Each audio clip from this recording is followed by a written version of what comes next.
Let's begin with the continuation of Panchatantra with Aparna Ramaswamy.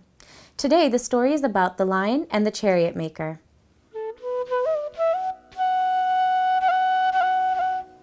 Welcome again to the narration of Panchatantra.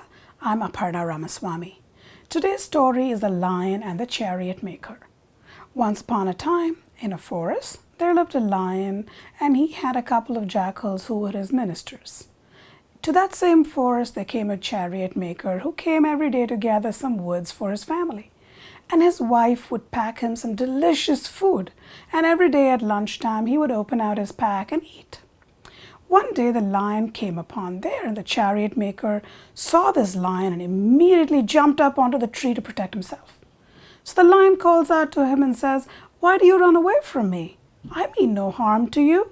Come back down." So the chariot maker comes slowly back down and then asks the lion, "What do you want?"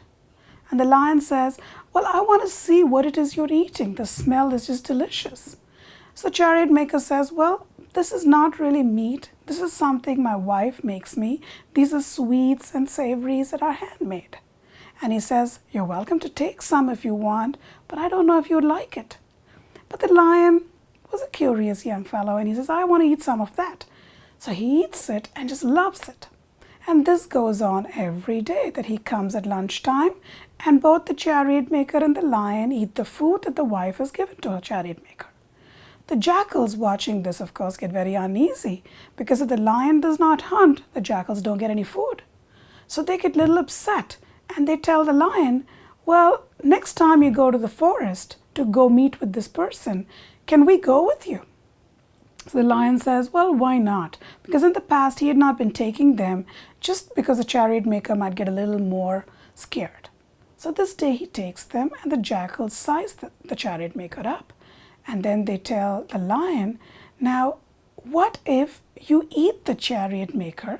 Can you imagine how sweet his body would taste since after eating all of this stuff?" And the lion, without a moment's thought, pounces and kills him. The bull, telling the story to the jackal, says, "Well, just like that, even though the lion was a good fellow, he got misled by these wicked creatures around him.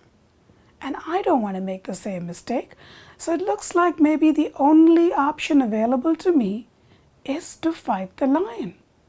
And the jackal immediately says, "Well, hang on a minute before you decide to do that. You have to be aware of the strength of your enemies. And are you sure you know that?" Please join us next week for a continued narration of the Panchatantra. I'm Aparna Ramaswamy.